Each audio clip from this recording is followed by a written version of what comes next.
दोस्तों आज की इस वीडियो में आप देखने वाले हो घर की कंस्ट्रक्शन, वह भी शुरू से लेकर लास्ट तक। मतलब साथियों, अगर आप नया घर बना रहे हैं या घर बनाना सीखना चाहते हैं या फिर आप जानना चाहते हैं कि घर बनाते समय हमें कौन सा काम किस किस समय पर करना चाहिए, तो वीडियो में अंत तक बने रहिएगा। मैं आपसे पक्का प्रॉमिस करता हूं कि आज का यह वीडियो देखने के बाद आपको कोई और वीडियो देखने की जरूरत नहीं पड़ेगी। तो चलिए दोस्तों, ज्यादा देरी न करते हुए वीडियो को स्टार्ट करते हैं। तो सबसे पहला काम आता है घर का प्लान, यानी कि घर का नक्शा। तो साथियों, घर का प्लान आपको पहले ही बनवा लेना है किसी आर्किटेक्ट या फिर किसी इंजीनियर से। आप ध्यान रखें कि घर का प्लान आपको पहले से बनवा कर रखना है, ताकि आपको कोई भी चेंजेस करने हो तो वह पहले ही करवा ले। मतलब आपको अपने हिसाब से रिवीजन वगैरह पहले से ही करवा के रखना है। जब आपका सेटिस्फेक्शन हो जाए तभी आप अपने घर की कंस्ट्रक्शन स्टार्ट करें। अब नेक्स्ट स्टेप आता है आपका ड्राइंग्स वगैरह कंप्लीट होने के बाद प्लॉट क्लीनिंग का। साथियों, जिस भी प्लॉट या फिर जमीन पर आपको घर का निर्माण कराना है, तो सबसे पहले उसको आपको अच्छी तरह से क्लीन कर लेना है, यानी कि आपको प्लॉट की साफ सफाई करवा लेनी है। उसी के बाद आप आगे बढ़े। नेक्स्ट स्टेप आता है आपका लेआउट। जी हाँ दोस्तों, लेआउट आपका वही इंजीनियर करता है जिससे आपने ड्राइंग या फिर घर का नक्शा बनवाया है। साथियों, मैं हमेशा से आपको बोलता हूं कि इसमें आपका 20 से 30 हजार रुपए तो जरूर खर्च होगा, पर इसका आपको यह फायदा होगा, इट मींस इसमें आपकी सिरदर्दी भी नहीं रहती। आप ठेकेदार या फिर मिस्त्री के भरोसे काम को छोड़ देंगे तो उसमें बाद में आपको पता चलेगा गलतियों के बारे में। मतलब आपका लाखों रुपए तो वैसे ही बर्बाद हो जाता है। इसलिए आप घर बनाते हुए किसी सिविल इंजीनियर से कंसल्ट जरूर करें और सिविल इंजीनियर की विजिट समय समय पर कराते रहे। अब नेक्स्ट स्टेप आता है लेआउट के बाद एक्सकावेशन, यानी कि फुटिंग या फाउंडेशन के लिए खुदाई।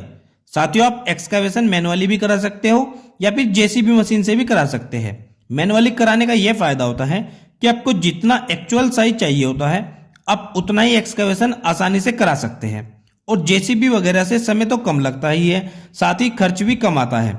और अगर आपको प्रॉपर एक्चुअल साइज एक्सकावेशन कराना है तो आपको मैनुअली कराना चाहिए, यानी कि उसमें आपको जितना साइज चाहिएगा उतना ही आपको प्रॉपर एक्सकावेशन करा के उतना साइज मिल जाता है। अब नेक्स्ट स्टेप आता है पीसीसी।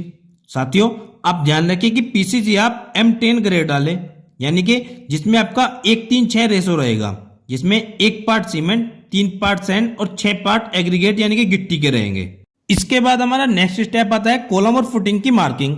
जी हाँ दोस्तों, पीसीसी करने के कम से कम 10 से 12 घंटे के बाद आपको कॉलम और फुटिंग की मार्किंग कर देनी चाहिए। उसके बाद आप फुटिंग का जाल बांध दें और फिर उस पर आप कॉलम को खड़ा कर ले।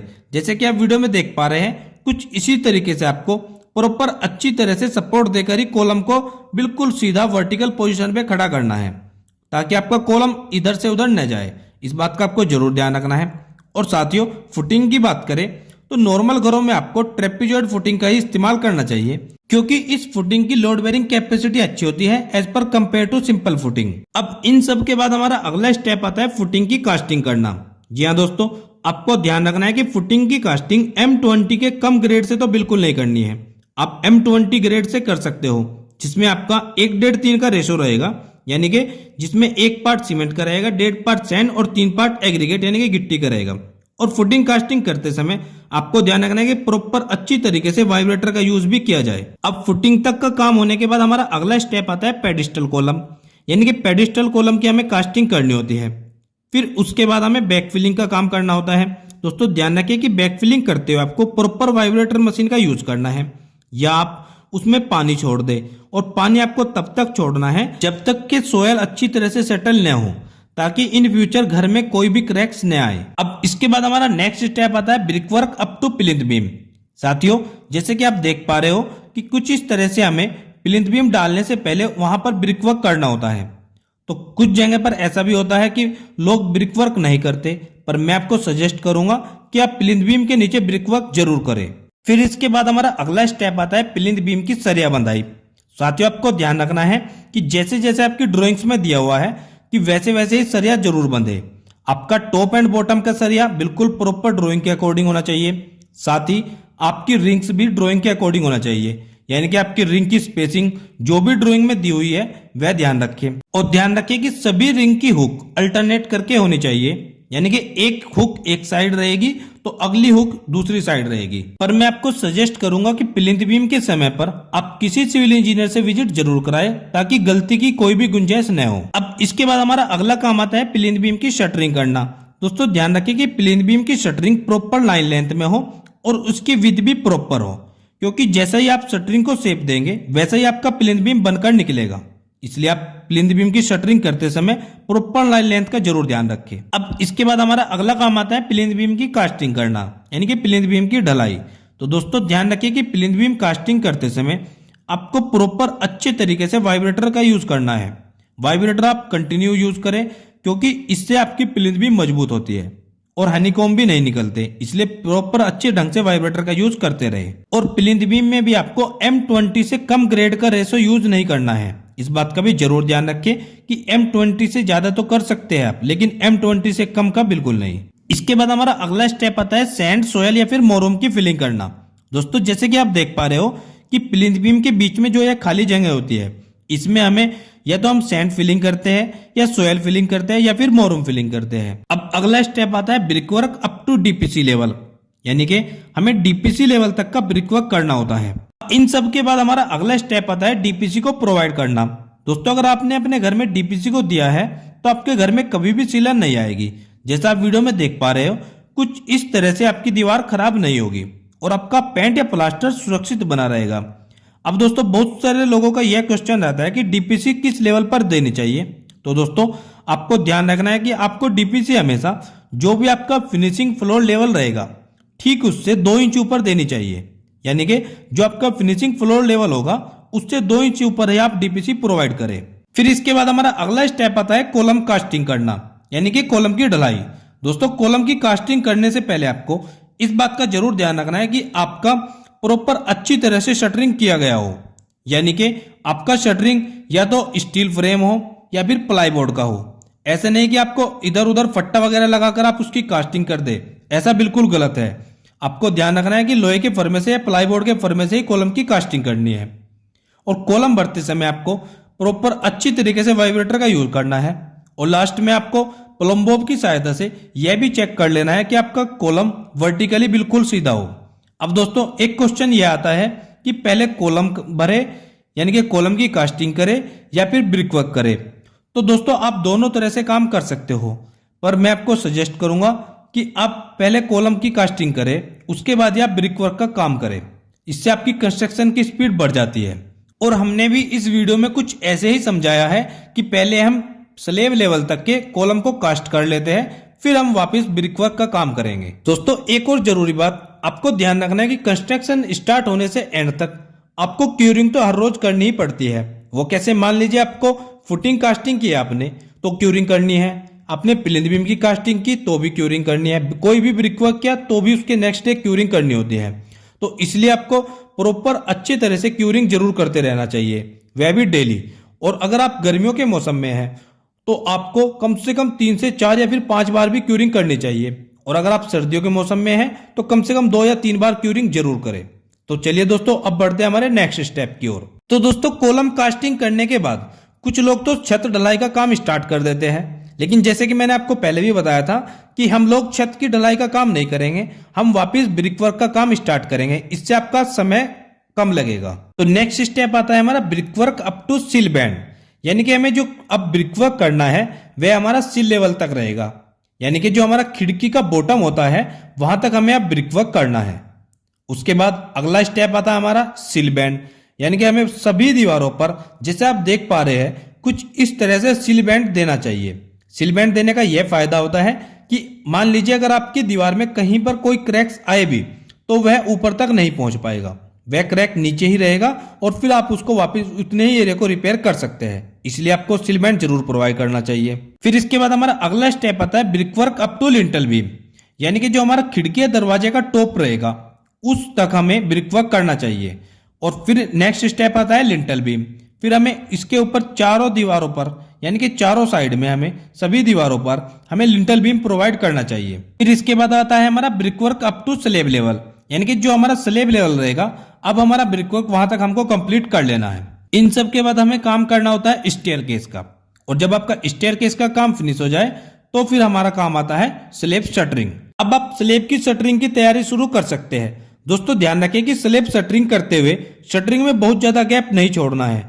अगर आप वहां पर ज्यादा गैप छोड़ देंगे तो वहां से कंक्रीट नीचे गिरने लगेगा, इससे आपकी छत की फिनिशिंग अच्छी नहीं आएगी। और दूसरा आपको यह भी ध्यान रखना है कि आपकी शटरिंग का लेवल बिल्कुल सही हो। और शटरिंग कंप्लीट होने के बाद आप छत में सरिया बनाई का काम स्टार्ट कर सकते हैं, यानी कि आपको सरिये को प्रॉपर डिजाइन से अच्छी तरह से बाइंडिंग कराना होगा।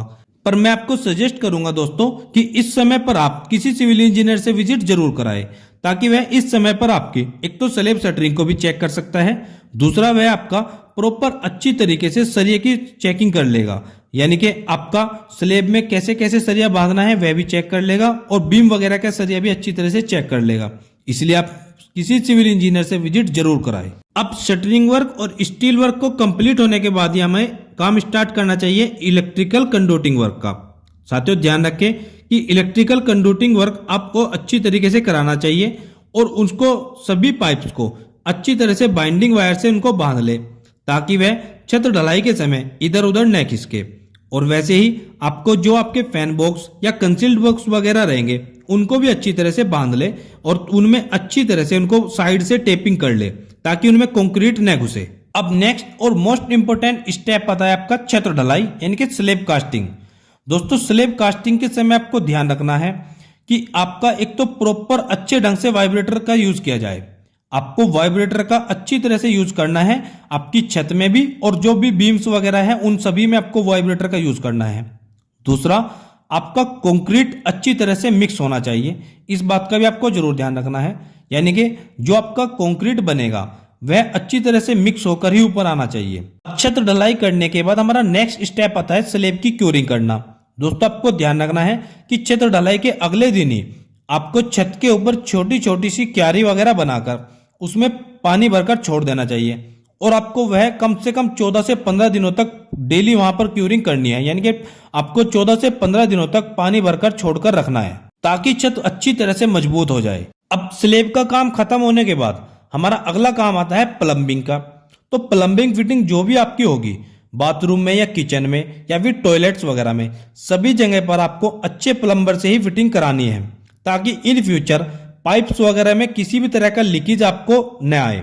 आप ध्यान रखें कि किसी अच्छे प्लम्बर से ही काम कराएं, नहीं तो बाद में बहुत लॉस उठाना पड़ सकता है। ठीक इसी के साथ या फिर इसके बाद आप इलेक्ट्रिकल का काम करा सकते हैं, यानी कि आपकी सभी दीवार पर जो भी आपको पाइप फिक्स करने होते हैं या फिर लाइट वगैरह के बॉक्स लगाने होते हैं, तो वह आप सब फिक्स कर सकते हो। इन्हीं के साथ साथ आप ऊपर ममटी और पैरापिट का काम भी करा सकते हो। इलेक्ट्रिकल और प्लम्बिंग का काम होने के बाद आप अपने घर में कच्चा फर्श यानी कि फ्लोर की पीसीसी भी कर सकते हैं। फिर नेक्स्ट स्टेप आता है आपका आउटर प्लास्टर वर्क। इन सभी कामों के बाद आप आउटर के दीवारों पर प्लास्टर का काम स्टार्ट कर सकते हो। और फिर अगला स्टेप आता है आपका इनर प्लास्टर वर्क। फिर आप इनर में यानी कि अंदर की सभी दीवारों पर प्लास्टर का काम करा सकते हैं। तो साथियों यहाँ तक तो वो आपका स्ट्रक्चर वर्क कंप्लीट। अब बात करते हैं आपके फिनिशिंग वर्क की। अब प्लास्टर का काम कंप्लीट होने के बाद आता है आपका फ्लोरिंग या फिर टाइल्स या पत्थर का काम। मतलब दोस्तों अब आपको घर में जहां कहीं भी टाइल्स, पत्थर या फिर फ्लोरिंग या मार्बल्स वगैरह का काम कराना है तो आप वह काम करा सकते हैं। इन सभी कामों के बाद अगला स्टेप आता है हमारा वुडन वर्क, यानी कि आपको खिड़की, दरवाजा वगैरह या फिर कोई भी फर्नीचर वर्क का काम कराना हो तो वह हम करा सकते हैं। इन सभी कामों के बाद हमारा अगला स्टेप आता है रेलिंग्स वगैरह का काम, यानी कि स्टेयरकेस वगैरह की रेलिंग या फिर पैरापिट वाल की रेलिंग या खिड़की दरवाजों के फ्रेम्स वगैरह, इन सभी कामों को हम कंप्लीट करा सकते हैं। अब आता है हमारा रिपेयर या मेंटेनेंस वर्क, यानी कि घर बनाते समय हमारा कोई भी रिपेयर या फिर मेंटेनेंस का काम है तो उसको आप कंप्लीट करा सकते हो। अब सभी तरह के काम कंप्लीट होने के बाद हमारा सबसे लास्ट में आता है पुट्टी और पेंट वर्क। दोस्तों आपको ध्यान रखना है कि हमारे घर में कोई भी काम न रहे, सभी तरह के काम कंप्लीट होने के बाद ही आपको पुट्टी और पेंट का काम स्टार्ट करना है। और इसमें आप पहले 2 कोट पुट्टी के करें और उसके बाद ही आप पेंट का अप्लाई करें। दोस्तों ध्यान रखें कि पुट्टी और पेंट आपको किसी अच्छी कंपनी का ही यूज करना है, क्योंकि अच्छी कंपनी का पेंट लॉन्ग टाइम ड्यूरेबल रहता है और साथ ही घर की मजबूती के साथ साथ घर सुंदर भी दिखाई देता है। और पेंट का काम कंप्लीट होने के बाद फिर आपका एक लास्ट स्टेप आता है, वह है डोर और विंडो को क्लीन करना। यानी कि जब आपका पेंट का काम कंप्लीट हो जाए तो आपको सभी अपने खिड़की और दरवाजों को एक बार अच्छी तरीके से उनको साफ कर लेना चाहिए, क्योंकि कई बार पेंट के छोटे छोटे धब्बे दाग धब्बे रह जाते हैं। इस वजह से आपको अच्छी तरह से डोर और विंडो को क्लीन कर लेना है। तो दोस्तों आज की वीडियो में बस इतना ही। आई होप दोस्तों आपको वीडियो अच्छी लगी होगी। आपको वीडियो कैसी लगी तो कमेंट सेक्शन में जरूर बताइएगा। दोस्तों अगर आपको वीडियो अच्छी लगी तो प्लीज वीडियो को लाइक, चैनल को सब्सक्राइब और मेरी आने वाली और भी अच्छी वीडियो की नोटिफिकेशन के लिए बेल आइकन को प्रेस करना मत भूलिएगा। मिलते हैं दोस्तों एक और नई वीडियो में, एक और नई वीडियो लेक्चर के साथ। तब तक दोस्तों आप सबको मेरा नमस्कार और वीडियो में अंत तक बने रहने के लिए आपका बहुत बहुत धन्यवाद।